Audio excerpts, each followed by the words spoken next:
اسلامیہ یہاں پہ رک کر کے ایک بات میں اور عرض کرنے کی کوشش کرتا ہوں.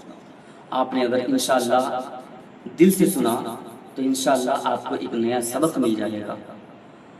اور آج کل کے لوگ اپنے بیٹوں کو اعلیٰ پرورش دینے سے محروم ہیں. لوگ اعلیٰ تربیت اپنے بیٹوں کو دینے سے محروم ہیں.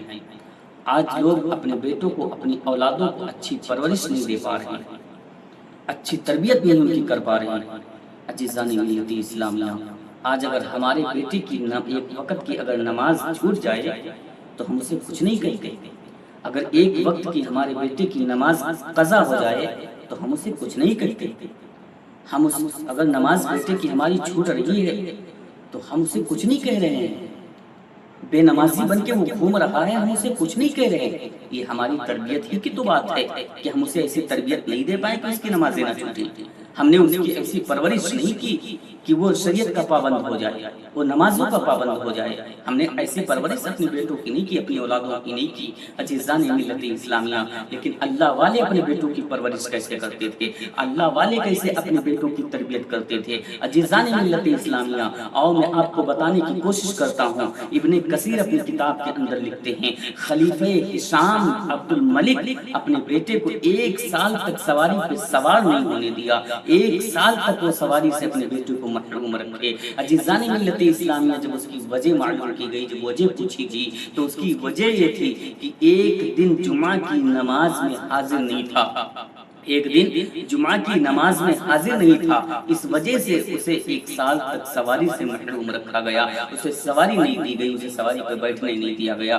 جب اس سے وجہ دریافت کی گئی، اس سے عذر پوچھا گیا کہ کس عذر سے آپ نے جمعہ کی نماز کو قضا کیا ہے، جمعہ کی نماز میں حاضر نہیں تھے. تو اس نے دریافت کیا کہ میری سواری مر گئی تھی، اس لیے میں نماز میں حاضر نہیں ہو سکا، میں جمعہ میں حاضر نہیں ہو سکا، نماز میں حاضر نہیں ہو سکا، اس وجہ سے میں پیدل چل کر کے جمعہ کی نماز میں حاضر نہ ہو سکا. عزیزان ملت اسلامیہ، یہ اللہ والے ہوتے ہیں جو ایک وقت کی نماز چھوٹ جائے اور جس کے سبب سے چھوٹ جائے، وہ جس کے سبب سے چھوٹ جائے وہ اس چیز سے اسے محروم کر دیا کرتے ہیں. لیکن آج ہم ہیں کہ ہمارے بیٹے نمازوں پہ نمازیں چھوڑتے جا رہے ہیں، نمازوں پہ نمازیں قضا کرتے چلے جا رہے ہیں، لیکن ہمیں کچھ نہیں ہو رہا ہے، ہمیں کوئی درد نہیں ہو رہا ہے، ہمیں کچھ محسوس ہی نہیں ہو رہا ہے. عزیزان ملت اسلامیہ، آج آپ کے گھر کے اندر نمازی بننے والا کوئی نہیں ہے، سب بے نمازی بن کر کے بیٹھے ہوئے ہیں، پھر بھی آپ کو کچھ نہیں ہو رہا ہے. آپ کو سوچ ہی نہیں رہے ہیں آپ نے اپنے بیٹوں کی کیسی تربیت کی ہے، آپ نے اپنی اولادوں کی کیسی پرورش کی ہے کہ آج تمہارا اولاد نماز نہیں پڑھ رہا ہے، آج تمہارا اولاد نمازوں کو قضا کر رہا ہے. اذانیں ہو رہی ہیں، تمہارا بیٹا بیٹھ کر کے گانے سن رہا ہے. اذانیں ہو رہی ہیں، تمہارا بیٹا بیٹھ کر کے فلمیں دیکھ رہا ہے. اذانیں ہو رہی ہیں، تمہارا بیٹا بیٹھ کر کے گیم کھیل رہا ہے.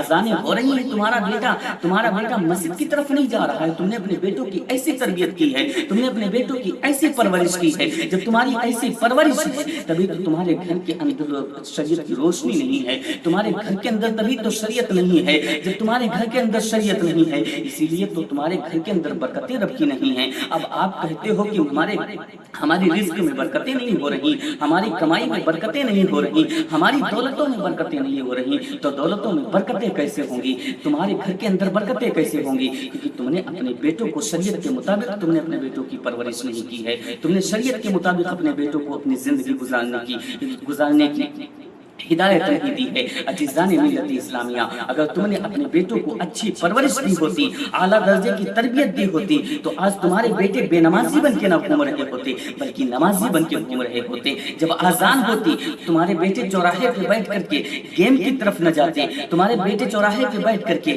گانوں کی طرف نہ جاتے، تمہارے بیٹے چوراہے پہ بیٹھ کر کے فلمیں مووی نہیں دیکھ رہا ہوتے، بلکہ وہ جب اذانیں ہوتی تو اپنی ٹوپی کو سر پہ لگاتے اور سر پہ لگاتے، اپنے قدموں کو مسجد کی طرف چلاتے اور مسجد میں جا کر کے خدا کی بارگاہ میں سجدے کرتے اور کہتے یا اللہ میں نماز کے لیے آیا ہوں، یا اللہ میں تیری بارگاہ میں سجدے کرنے والا ہوں، میں تیری بارگاہ میں سجدے کرتا ہوں، قبول کر یا نہ کر تیری مرضی ہے، لیکن میں تیرا بندہ ہوں، میں تیری بارگاہ میں سجدے کرتا ہوں. اللہ میرے بھی گناہ معاف فرما دے، میرے ماں باپ کے بھی گناہ معاف فرما دے.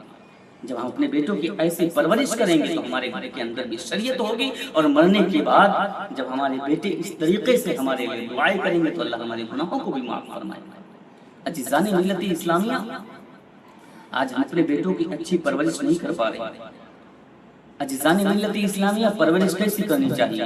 اللہ والوں کی پرورش تو دیکھو کیسی ہوتی ہے۔ حضرت عمر بن عبدالعزیز رحمت اللہ علیہ ایک دن جماعت کی نماز سے غافل ہے، جماعت کی نماز میں حاضر نہیں ہو پائے، جماعت کی نماز میں چھوٹ گئی، ترک ہو گئی، قضا ہو گئی جماعت کی۔ ان کے وسطاد عطا بن یسار رحمت اللہ علیہ نے ان سے وجہ دریافت کی، ان سے عذر پوچھا، تو حضرت عبداللہ بن عبدالعزیز فرماتے ہیں، کہتے ہیں کہ میری خادمہ میرے بالوں کو سنوار رہی تھی، میرے بالوں کو صحیح کر رہی تھی، اس وجہ سے میری جماعت کی نماز ترک ہو گئی، چھوٹ گئی، اس وجہ سے میں جماعت کی نماز میں حاضر نہیں ہو سکا۔ تو ان کے وسطاد عطا محمد بن یاسر،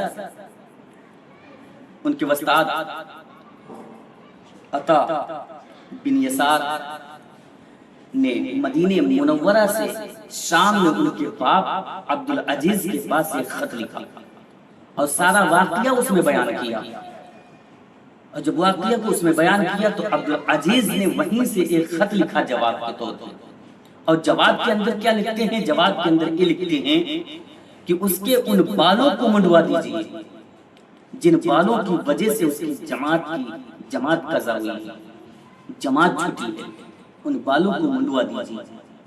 عزیزان ملت اسلامیہ، یہ بیٹوں کی تربیت ہوتی ہے کہ جس کے وجہ سے اس کی جماعت کی نماز چھوٹی تھی، عبداللہ بن عبدالعزیز کی، اس کے ان بالوں کو منڈوا دیا گیا۔ یہ تربیت ہوتی ہے۔ عظیم لوگ عظیم بن کے پیدا نہیں ہوتے ہیں، بلکہ ان کی اعلیٰ تربیت، اچھی تربیت اور ان کی کردار سازی، صحیح پرورش جب کی جاتی ہے تو وہ عظمت والے بن جاتے ہیں۔ تو اپنے بیٹوں کی اچھی پرورش کرو، اپنے بیٹوں کی اچھی پرورش کرو، اعلیٰ تربیت دو اپنے بیٹوں کو، اور جب اعلیٰ تربیت اپنے بیٹوں کو دو گے، اچھی پرورش کرو گے تو انشاءاللہ تبارک و تعالیٰ آپ کے بیٹے نیک اور صالح بنیں گے۔ جب بیٹے نیک اور صالح بنیں گے، عزیزان ملت اسلامیہ، مرنے کے بعد جب آپ قبر کے اندر پہنچیں گے تب بھی اللہ کو نیکی عطا فرماتا ہے۔